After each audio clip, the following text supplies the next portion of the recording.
This video is not made for kids.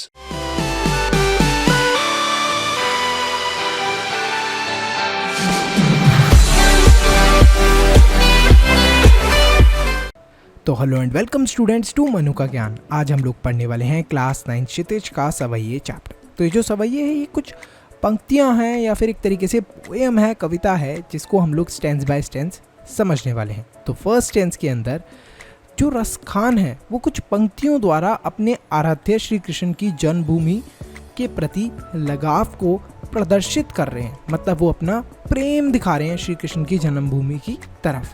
तो वो कहते हैं कि अगर अगले जन्म में उन्हें मनुष्य योनि मिले तो वो गोकुल के ग्वालों के बीच रहना चाहते हैं, मतलब वो गोकुल के ग्वालों के साथ रहना चाहते हैं।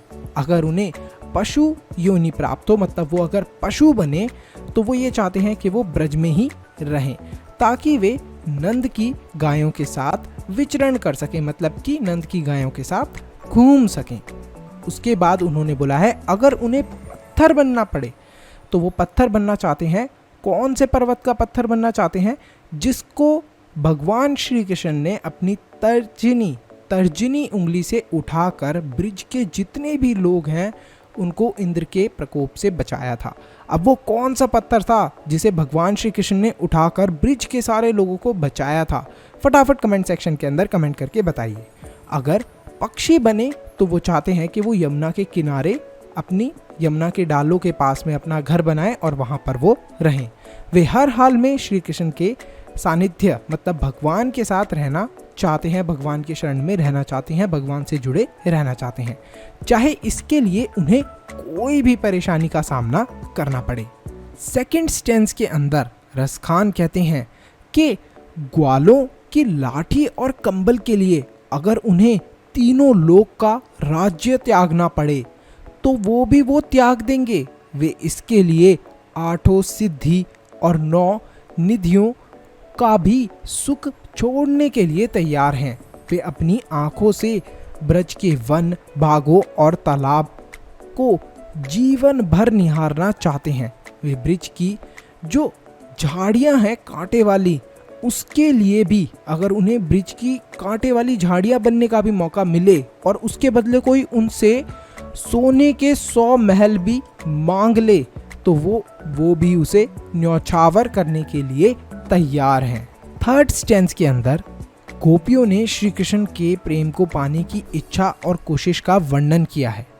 कृष्ण गोपियों को इतना रास आते हैं कि उनके लिए वे सारे स्वांग करने को तैयार हैं। गोपियां कहती हैं कि वे सर के ऊपर मोर पंख रखेंगी। तो ऐसा वो क्यों कहती हैं? क्योंकि श्री कृष्ण को मोर पंख पसंद थे और गोपियां कुछ भी करने को तैयार हैं श्री कृष्ण को पाने के लिए। वो ये भी कहती हैं कि वो गूंजों की माला भी पहनेंगी। अब ये जो गूंज होता है ना, एक तरीके का आप ये समझ लीजिए कि सीड होता है ना, सीड की तरह होता है, दाने की तरह होता है, तो उसकी माला होती है। जैसे आपने रुद्राक्ष की माला देखी होगी, पंडित लोग यूज़ करते हैं ना, इस टाइप की माला होती है। तो वो पहनने को तैयार हैं। साथ में वो ये भी बोलती हैं कि हम लोग पीले वस्त्र धारण कर वन में गायों और ग्वालों के संग भ्रमण करेंगे, मतलब कि वन में हम घूमेंगे येलो कलर के कपड़े पहन के। अब भगवान श्री कृष्ण को येलो कलर के कपड़े भी बहुत पसंद थे, तो उसकी ही बात करी गई है। किंतु वो मुरलीधर, मतलब भगवान श्री कृष्ण के होठों से लगी बांसुरी को अपने होठों से नहीं लगाएंगी। फोर्थ स्टेंस के अंदर गोपियां श्री कृष्ण को रिझाने की कोशिश कर रही हैं। वे कहती हैं कि जब कृष्ण की मुरली की मधुर धुन बजेगी तो हो सकता है कि धुन में मग्न होकर गाय भी अटारी पर चढ़कर गाने लगें, मतलब गाय भी गाना शुरू कर दें जब भगवान श्री कृष्ण ने मुरली बजाना शुरू करा तो। परंतु गोपियां अपने कानों में उंगली डाल लेंगी। अब भगवान श्री कृष्ण इतनी अच्छी मुरली बजाते हैं, लेकिन गोपियों ने यहाँ पर कानों में उंगली डालने की बात क्यों करी है?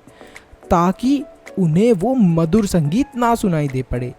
लेकिन गोपियों को ये भी डर है, जिसे सब ब्रिजवासी भी कह रहे हैं, कि अगर तुमने श्री कृष्ण को मुरली बजाते हुए सुन लिया तो वो धुन सुनकर गोपियाँ अपनी मुस्कान नहीं संभाल पाएंगी और बहुत ही अच्छे तरीके से उनके मुंह के ऊपर मुस्कान आ जाएगी, जिसकी वजह से सब लोगों को पता चल जाएगा कि वो श्री कृष्ण के प्रेम में कितनी डूबी हैं।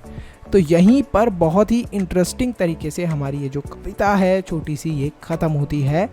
और आई होप स्टूडेंट्स आपको अच्छे से समझ में आई हो। तो रसखान जी के बारे में ये बताया गया कि उनका जन्म 1548 में हुआ था और बहुत ही छोटा सा मैंने आपको एक कवि परिचय दिया है। ये माना जाता है कि वो दिल्ली के आसपास रहने वाले थे, मतलब दिल्ली के आसपास की जगह में वो रहा करते थे। तो यहीं पर हमारी ये कविता ख़त्म होती है। See you in the next video.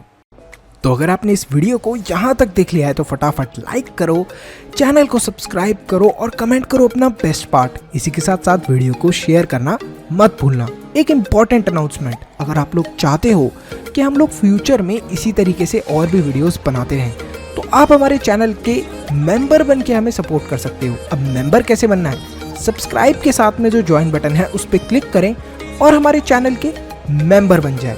तो आप हमें सपोर्ट कर रहे हैं डायरेक्टली कि हम आगे फ्यूचर में ऐसे ही वीडियोस लाते रहें। तो thank you so much for watching this video. Stay happy, stay healthy, Manu से ज्ञान लेते रहो। Bye bye till then, see you in the next video.